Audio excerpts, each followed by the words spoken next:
Hey everyone, how's it going? Happy Monday afternoon. A couple deep dives in. How's everyone feeling? Great! Yay! We're going to be talking about some BigQuery stuff. Sound like fun? Yay!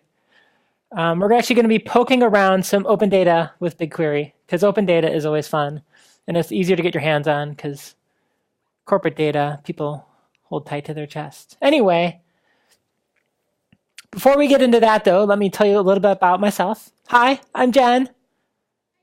Hi. I'm a security advocate at Google, focusing on cloud platform, and the security part's a little new. Previously, I spent my time as a developer advocate, shifting a little bit more towards information security stuff, but we're not talking about that today, so just pretend I'm a developer advocate still. So as part of my job as a developer advocate, I come and tell funny stories about cloud computing to find people like you, so you can take that knowledge and go build cool stuff. But that's only half my job. The other half is hearing stories from all of you, the good stories, the not as good stories, the things we could be doing better. And I take that back to my product team so that we can make our stuff even better. Because everyone likes better tools and things. So I'd love to hear from all of you if you ever have like a concern or a comment or just something cool to show me. And a great way to reach me is on Twitter. I'm Miming Codes on Twitter. Or if you want to contact me via some other means, you can find links on my homepage, miming.com, where there'll also be all the code from this talk and the slides, and that stuff will be up there too. So here's the plan for today. We're going to talk about data in general, in the abstract. Then we're going to do the first thing you do with any new big data tool. We're going to count some stuff, because counting is fun. It's a great example. It's a simple way to kind of visualize scale. Then I'm going to take a few minutes to dive into and explain how that counting thing works. And we're going to finish up by applying it to do something useful. Sound like a plan? Yay! Okay, let's do it. So first, let's talk about data in the abstract. One of the bigger things that's kind of separated the software I've worked on in the last 10 years from 10 years ago is the amount of data we're just working with today. We're accumulating more data than we ever have before. Whether you're working at a .com startup or at a company that makes soap or something, we're still accumulating lots and lots of data from sensors, from data gathered from our users, that kind of stuff. And all of us know in our hearts that all that data we're collecting is super important, that it's the information that gives us the competitive advantage, that it's the thing that makes our business more successful. Like, for example, if you're working in, if your company makes soap, you can use that data to make your supply chain more efficient or something like that. Everybody has lots of data to deal with. And there's something I wasted a lot of time with as a developer is I'll have a bunch of data and I think I'll have something I want to pull, some insight I want to gather from it. So I'll spend a bunch of time writing a bunch of MapReduce jobs and feeding it out into a dashboard. It'll take me 2 weeks of engineering work. And when I get to the end of that story, all I've realized is that my assumption about that dashboard I wanted was wrong. It was not actually useful data at all. And that's a huge bummer. And that's the kind of problem that we've dealt with a lot at Google because we deal with lots of data. We have lots of things like log-like data, things like that we have to deal with. And sometimes we want to get answers about that data quickly so that we can, troubleshoot a problem, something that's misbehaving or maybe some performance degradation that we want to get to the bottom of quickly. Sometimes we need to dig through a lot of that data really quickly and we don't have time to build out via traditional means. And when we have insights like that, sometimes we want to share them with the world. We've done lots of math to help get us to that place. And we share a lot of our secret stuff, or not secret anymore because we publish it, but a lot of the insights we have in the nerdiest way possible, we publish them in journals, science journals, and math journals so that everybody can read them. And it's cool. And it's something that we've started a long time ago when we published papers on PageRank and MapReduce back in the 90s. And we've continued on until today. Over the years, where we started to publish papers that describe the math that underlies a lot of the tools we've developed, with great names like Flume Java and Dremel, all of our wonderful internal names. And what's really cool is when you publish math, it turns out people read math papers. I like reading math papers. Turns out other people do too. And what happens is when you publish the math behind some big data problem you're solving, people will turn it back into software. And open source projects will spawn around this math if the insights you give are useful. And that's just what we saw with a lot of the stuff we've published. Like our big table paper gave rise to actually a whole bunch of things, but I think Apache HBase is one of the things that's most true to the original implementation. And other things like Dremel gave rise to Apache Drill. And it's really cool. It's cool to see all that stuff coming off the ground and helping people solve real problems. But we always kind of liked our own implementations a little bit more. And over the years since we published those papers, we have little tweaks here and there that we've made. So one of the things that we started doing when we started really focusing on Google Cloud Platform is taking those internal products that we were still using and refining over time and making them available as cloud pay for services. So what we did is we took our old products, our internal products, like Bigtable, we repackaged them up, we cleaned up some of the things on the API that we've learned since we originally wrote them, all the bad parts you don't want to work with. We gave them a new logo, because everything's got to be crammed into a blue hexagon. So we did that. We blue hexagonized all the things. And sometimes we gave them better names. Like, for example, Bigtable stayed Bigtable because that name was cool. Some of the other ones, like, were a little too internally. So Dremel, for example, became a BigQuery. And that's what we're going to be diving into in a little more detail for the next 20 or so minutes. We're going to talk about Google BigQuery, one of my favorite tools for us to quickly get insights from questions we have about data we've been working with. So I could tell you all about it, but first I think I will show you, because everybody likes demos, right? So let's count some stuff. So I exit out of my slides, and I think this is like the hello world of just about every big data thing I've ever done, is counting words in Shakespeare. How many of you have counted words in Shakespeare before when starting to use some new tool? Oh, only a couple people. It's something I seem to encounter a lot. It's like the hello world of any big data thing I ever encounter. So let's go on over to, this is the BigQuery web interface. This is just kind of a place to hack around with stuff, make it a little bigger for easier seeing. And we can run queries here. As you can see, BigQuery, you work with it, you get to look at information using SQL, because SQL is a wonderfully expressive way to examine data. And here we've learned something. So right now we're looking at the public data set for the words in Shakespeare, and we're counting them. We're counting the number of distinct words that Shakespeare used in all his plays. Our query, oh wait, I forgot something. I actually cheated a little bit because I forgot to disable caching, because, you know, that's no fun if you just see my cache data from earlier. So I'll run the query again. So we see that it counted all of the words in Shakespeare. It took about 2 seconds. It processed 1.2 megabytes of data. So that's actually kind of slow. I could do that a lot faster just on my laptop with the word count tool.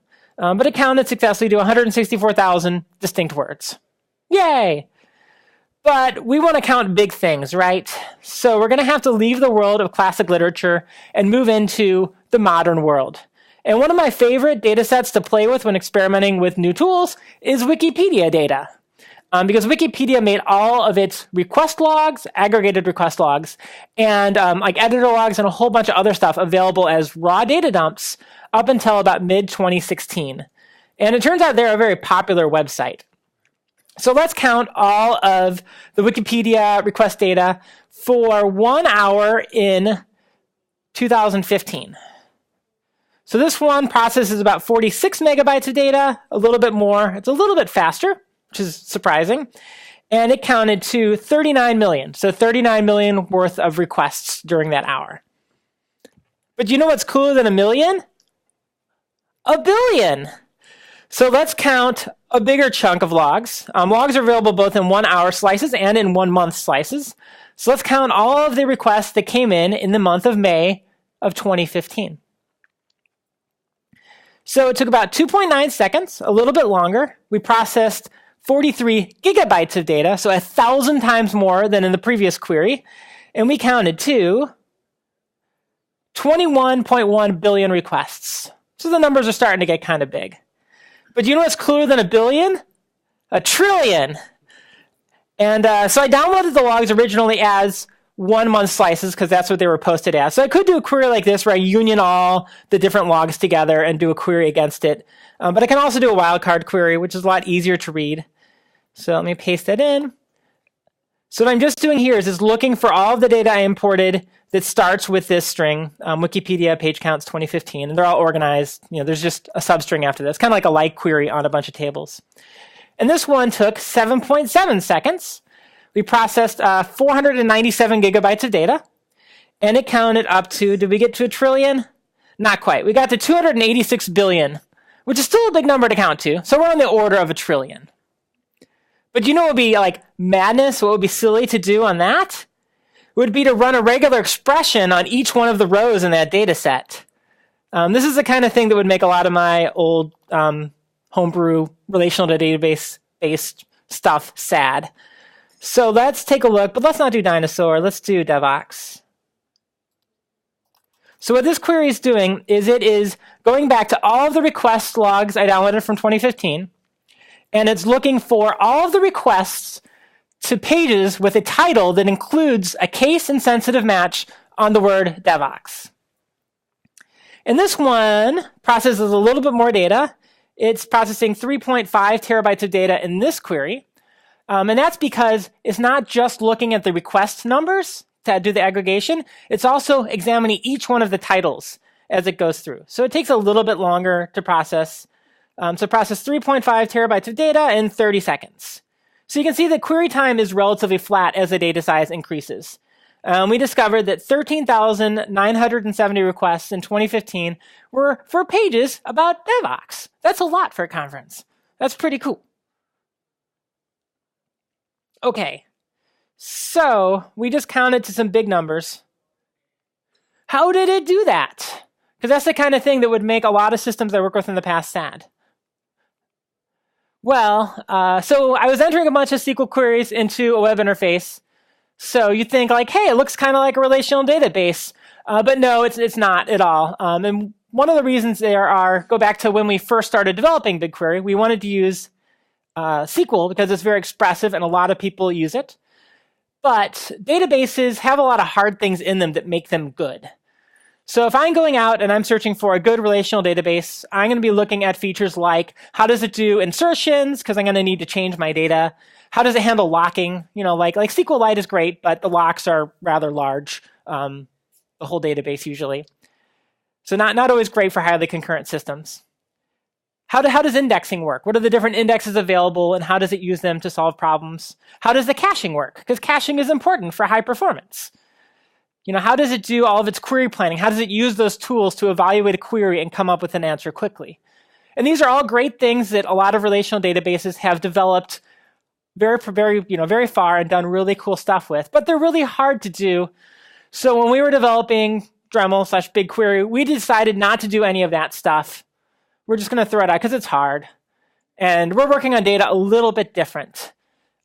We're only working on historical data. The data is not mutable while we're using it. So we changed some assumptions. But we still want it to be fast because it's all about getting our answers quickly. So instead of doing this kind of stuff to make it fast, we decided to rely on disks. Because it turns out we have a lot of disks. Like we have access to a whole bunch of disks. And if you spin them all at once, you can get your answers really fast. And this is one of the cases where like a lot of kind of those cloud services can take significant advantage of resource sharing. Because as it turns out, having one hard disk for 5,000 seconds costs about the same as 5,000 disks for 1 second when you get to share those resources across a bunch of users. But getting that answer in 1 second is a lot more useful than getting it in 5,000 seconds. So we have a lot of hard disks spinning. We also store the data a little bit differently because, as I mentioned, we're working only on historical data. We're basically processing log-like data, which means we don't have to worry about that data changing underneath us. Because when you're using a real relational database, it tends to store the data a row at a time because you're usually going to find one row and then change one of its neighbors, or you're going to need to look at one of its neighbors. But when we're dealing with log-like data, that's not usually the typical case. Typically, we're interested in a subset of the columns at any given time. So the first thing we do when you import data is we slice it down by columns. So this has a couple significant advantages. One is when I only care about 2 out of 1,000 columns, I have to load less data, which is great because I can load it faster then. The other advantage is compression, because when I store things in a column next to each other, it turns out that similar data ends up next to each other very often, which is great because I can compress it really well. And I'm not so much concerned about the space, because disks are, space is cheap these days. I'm more concerned with the throughput, because I want to get that answer as fast as possible, so compression allows me to read the data off of the disks even faster. So once we've taken your data and we sliced it up into columns, then we take it and we smear it out across a whole bunch of disks, basically storing it on a big old distributed file system in a way such that one slice of data may end up on many, many, many disks simultaneously. And this allows us to use multiple disks at the same time, like a RAID array, to read that stuff faster. Because speed is the thing we care about. So with the data stored, let's take a look at how a query executes. So here's a query, very similar to the one I just ran, where we counted, not dinosaurs, but we counted Devoxxes and Wikipedia logs. This is a typical kind of simple query you might run in BigQuery. So let's take a look at how it is executed across that, columnar data store. Difficult phrase. So there are a few different kinds of nodes that are used to execute a query on BigQuery. You have your mixers, and they are the smartest nodes. They can process, basically they can parse the query and they can break it down. They can also recruit other mixers to help them. They can also do shuffles and sorts, which is one of the things that ends up being network expensive. So they're the most intelligent nodes in the whole hierarchy. There are also leaf nodes that mixers can recruit. And leaf nodes can do simple filtering. They can also find information in the storage system. So when our query comes in, it's going to hit a first mixer. It's going to find a mixer that will be its root mixer. This is the mixer that's responsible for giving the single result back to you, the user. That mixer is initially going to go, and it's going to go find other mixers to help it solve this problem. So it's going to parse the query, and it's going to start to peel off the layers. Especially if a query contains multiple subqueries, which is a common pattern. It's going to peel out those subqueries and it's going to pass them down to mixers below. And that layer of mixers for more complex queries might recruit another layer and another layer. So you might end up with several layers of mixers, but for the simple query I just showed you, we're just going to have 2. Eventually it gets to the point where it's broken it down to a pretty simple request. It's going to find a leaf node that knows how to access that data, which will then access it on storage. So it goes all the way down to the bottom. So then from storage, we're going to push up the columns that we care about. Just the whole columns at that point. Because every query is basically doing a full scan. So all the data from that column goes up. Then it's going to go to the leaf nodes, which will do kind of the first round of simplification. They're going to do, this is where like typically regexes will happen, and a lot of those first rounds of functions will happen. So at this point, this query has about 5.4 billion records going up for that 1 month of time. Then after we've done that first one, it's going to go up to the mixers. And the mixers, if there's any kind of sorts that have to happen, which will happen when you do like contains operations or deduplication, anytime that there's a sort happening underneath the covers or more complex operations happening, that's when the mixers will take over. So for this particular request, the bottom layer of mixers takes care of all of evaluating that regex and filtering it out, because the way this regex function works in SQL is it adds a column when the regex is true to true. So it's filtering out all the data that doesn't match the regex. And then it's doing the first round of summation. But there still might be many, many, many mixers running in parallel now. So at this point, we have like 10 partial sums. But we're pretty far into the reduction phase. And then finally, it gets packed up to the root mixer. All those events will go back, and they'll get aggregated into one final event. The root mixer often does the same thing as one of the part of the work that a mixer a layer down does. In this case, we're summing up our requests into one bigger sum. And then a single record gets emitted at the very end. Yay, now we know our answer. It was like 17,000 for Devoxx, which is cool. Okay, so we've counted some stuff. We've kind of explored briefly how it operates. Let's do something a little bit more useful. Let's use Wikipedia to get a movie recommendation. And I picked this one because it's fun, and it's also something I worked on once upon a time, just in like straight code, and it took me a long time to write something to get anywhere near useful data. But it turns out that it's pretty easy to do it in SQL, because SQL is nice and expressive. So let's get a movie recommendation. Oh, wait, I still have some real slides. I'll go back to real side view before we get back into the code. And this is how we're going to do it. We're going to stay in Wikipedia data. Except this time we're going to look at a slightly different data set, another public data set. This one is edit data. Edit data is smaller than request data, but it does have one notable difference. It can give us a movie recommendation. And the way it can do that is because Wikipedia editor data is not always anonymized. A lot of the Wikipedia edits are tied to a specific user, a logged in user. And a lot of those users edit pages, particularly like movie pages. So one thing we can do is we can look at all of the people who edited a particular movie. And then as it turns out, most of them don't just stop at one movie, they edit many movies. So we can look at the other movies they care about. We can aggregate that up, and then we can get a pretty good recommendation for a movie based on how much passion someone has to keep making the same edit to a page about a film. So the first thing we have to do, mostly to make sure the query will fit on a page on the screen, is to pick a great movie. So I'm going to pick Hackers, the 1990s film, which is awesome. So let's go to BigQuery, and the first thing we're going to do is find the internal identifier, which stays consistent across all the logs for Hackers the movie. So we're going through, we're doing a light query on Hackers, and then a light query on film.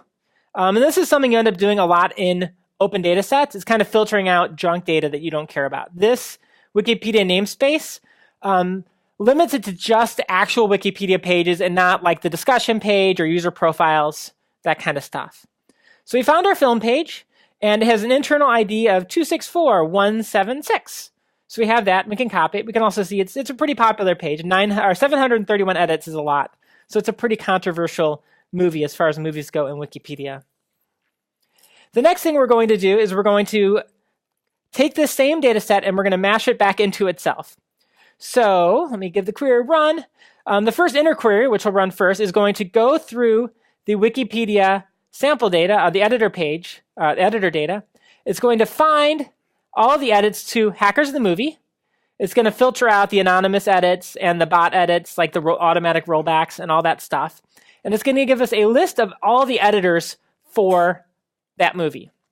Then we're going to query against the same data set, and we're going to ask for all of the different titles and IDs and edit counts for all of the other films they also edited. So we're doing a join that way. And as it turns out, when you do a query like this on Wikipedia data, you get a lot of the same movies coming up over and over and over again, particularly Fight Club. I'm not sure what the deal is with Fight Club, but it's incredibly controversial among Wikipedia editors. Turns out almost everybody who's edited any film page on Wikipedia has had some involvement with the Fight Club movie page. I don't know what's up with that, but we can solve that with another query. So we can do a query that will discover the most broadly popular, or from an editor standpoint, the most controversial films. So we can take that same data set and look at it again. And what we're doing here is we're just finding, again, we're filtering out discussion pages and that kind of stuff. And we're just finding the 20 most popular, the most controversial films and getting a list of identifiers. So then we can take those two queries and we can put them together and make one giant query, which looks intimidating, but it's built out of some the simple pieces we already discussed. This one's just finding those common edits, and this one is removing the 20 most controversial films. And we get a list of recommendations that does not include Fight Club. We get it about 7 seconds later, about 13 gigs of data after that.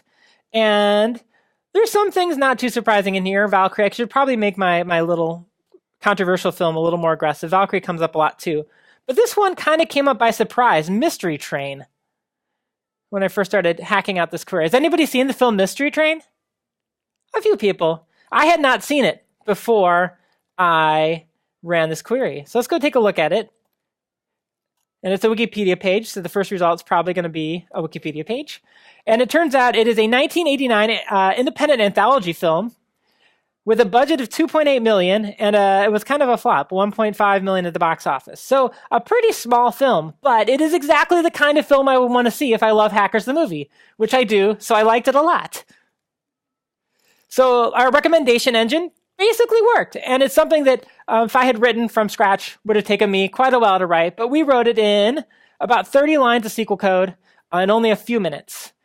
And this is a great way to kind of evaluate one of these things, because BigQuery bills by the amount of data you process. So it charges about $5 or I guess 430-ish euros for every terabyte of data you process. So this one costs some number of cents to do each time you process it. So it's not the kind of thing you would want to deploy to production, especially because it's still taking 7.5 seconds per execution.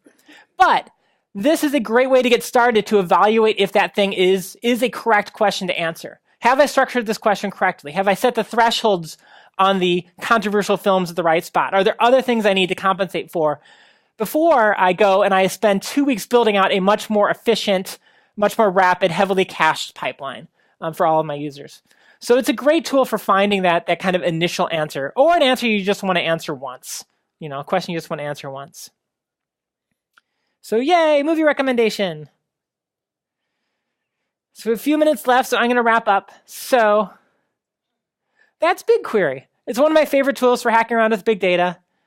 It's a great way to answer questions quickly that you do not even know if you should be asking. It's a great way to kind of set yourself up for building a more complex pipeline in a later implementation. And, just doing other interesting things. The other cool part about BigQuery is you can mash up any arbitrary data set with any arbitrary data set worldwide. So you could feed in your own logs, and you could combine them with Wikipedia data if that was useful, or one of the other many, many open data sets we have available. And it also has a free tier. So if you want to tinker around with it, there's a whole bunch of open data sets in addition to the Wikipedia sets I just showed you. The first terabyte of stuff each month is free. So every query except the how many Devoxx in 2015 request falls under that free tier, which is pretty cool. So yeah, so thank you very much. I have a few minutes left for questions. And definitely do reach out to me if I can ever help with anything related to this or other Google API stuff. It's always great to hear from people. So thanks so much.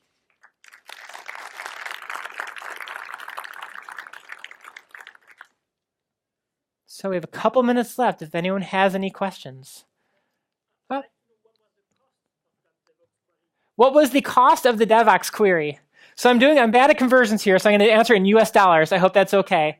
So we processed 13 terabytes of data. So that comes to about 17 US dollars. So if you have many, many, many terabytes of data you want to go through, and that's actually like, if you look at the full data before it got ingested into BigQuery, it was like over 100 terabytes or something like that. It's some huge amount. So if you have that much data, you need to munch through it quickly. It might be worth $17 to get that answer immediately. But yes, it is definitely a product where you will want to set up your budget alerts before you play with it too aggressively. You can, when you spin thousands of disks at once, because that query in particular spun about 5,000 disks to get the answer, you can burn through lots of code pretty fast. Any other questions? Nope. Oh, another question back here.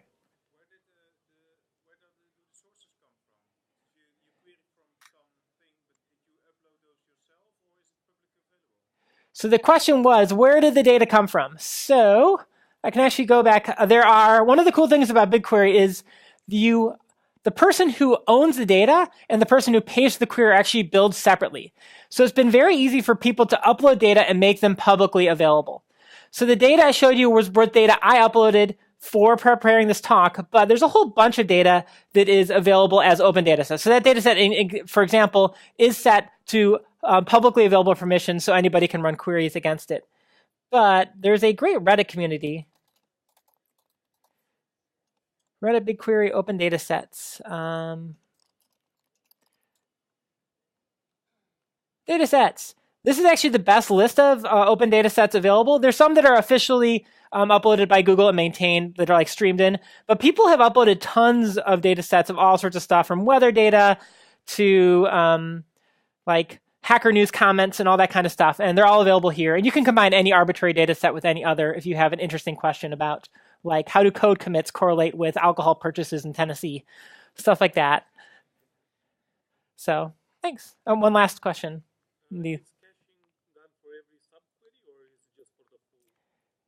So how is caching done? Caching is generally done for the results at the end of it. So if you're, if you want to cache aggressively, you'll want to do that in kind of a client layer above it. A lot of people will use this as a backend for Tableau or something like that, and they'll do most of their caching there. But generally, it does not use caching anywhere near as extensively as like a real relational database would. So don't really count on the caching too much. So that's all my time. Thanks a lot for the great questions, and thanks for your time. Have a great rest of your day.